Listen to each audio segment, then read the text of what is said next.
All right, so this is another example of a property I have. And this example, why I have this here, is because the numbers are small. It does not, it is not anybody's idea of a home run. It is a nice little base hit. And these are the kind of deals that are probably most common. So I bought this. This is a 15-unit apartments. Most of them, well, 4 or 5 of them are efficiencies, and the others are 1 and 2 bedrooms. And it has a bar. And the bar is paying him $1,000 a month.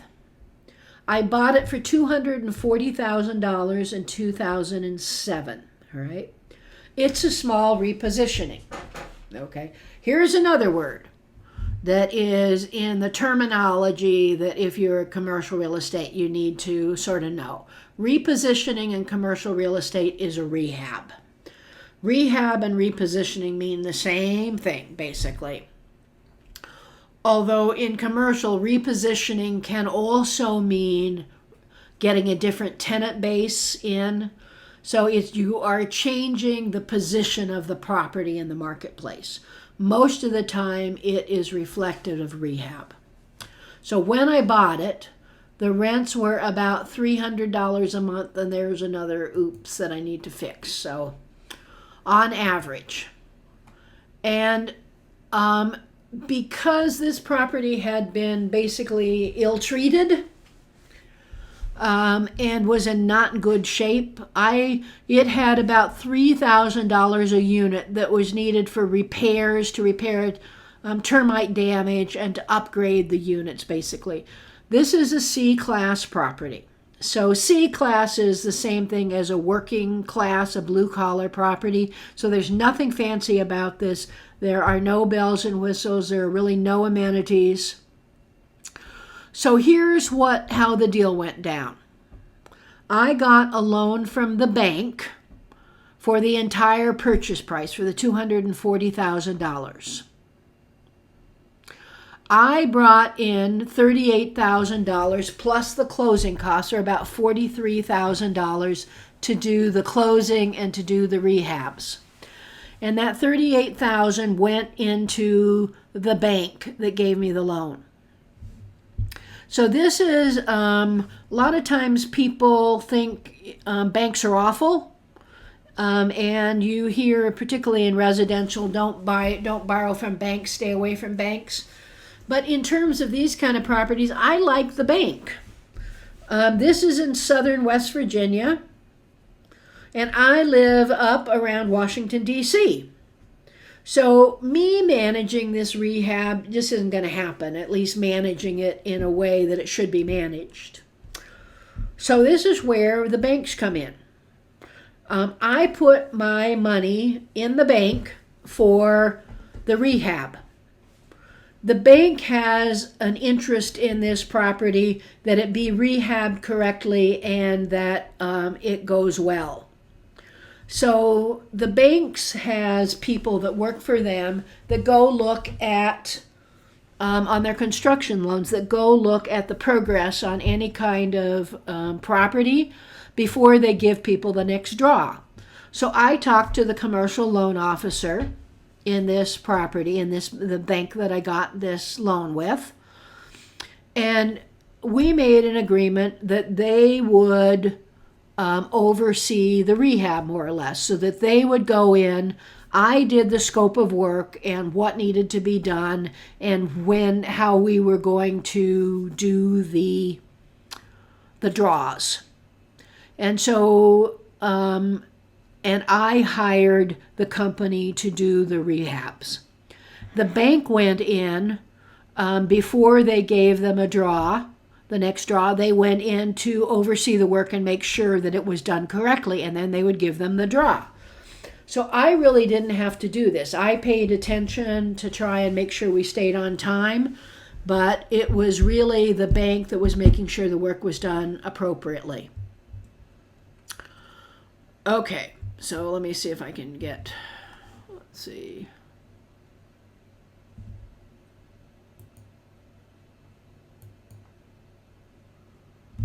let's see.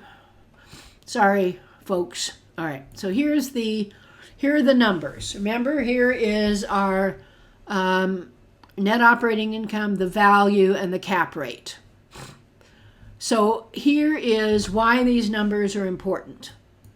So in this property, the potential gross at $300 a month plus the $1,000 of the month was $69,600 a year.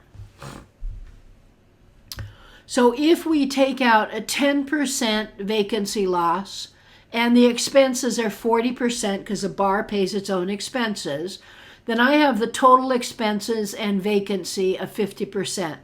So my NOI is $34,800. That's my expenses, and the other half is my NOI. Okay, so my debt service, let's see.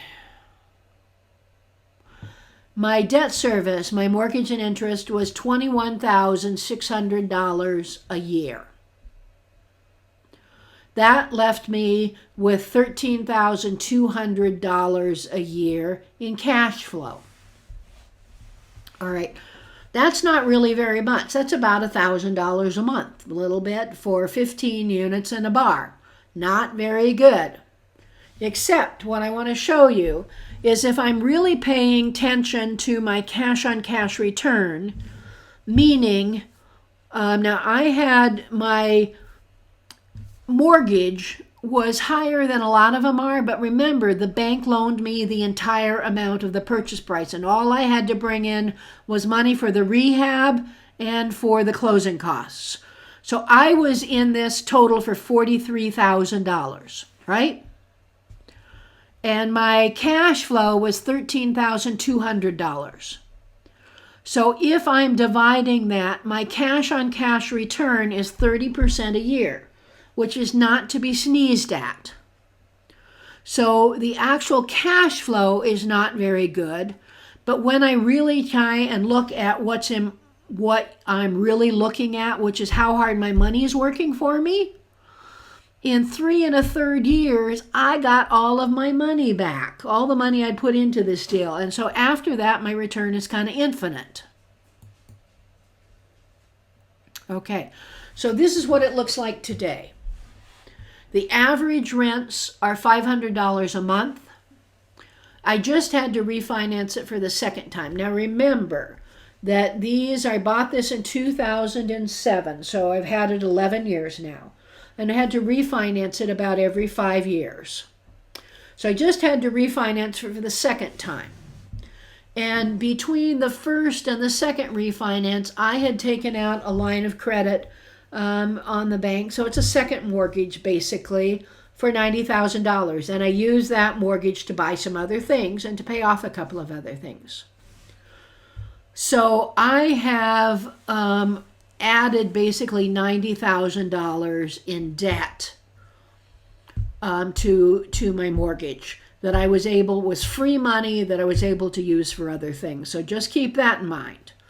My income in 2017 was a little over $75,000, and my expenses was $43,167. Now that's more than 50%, but this also included a new roof for the bar. So that was more expensive. My NOI was $32,000 and change. My mortgage payment is $1,700 a month times 12, which is $20,400. This is what it is now. Oops, I'm sorry, folks. So my cash distribution is, after we have taken the $90,000 out, is still $12,000 a year. Now that's still not great, but remember it's free money at this point. Plus I have $90,000 that I was able to use for something else. So the cash-on-cash return, if I was going to be using a cash-on-cash return, is still over 25%. But I've taken out more than I actually invested, twice what I normally invest, because I initially invested $43,000. And I got that back in 3 1/3 years, and then I took out another $90,000, and I still have 25% return. But in reality, my return at this point is infinite because I don't have any money in this deal. So this is basically free money. That's one of the powers of commercial real estate.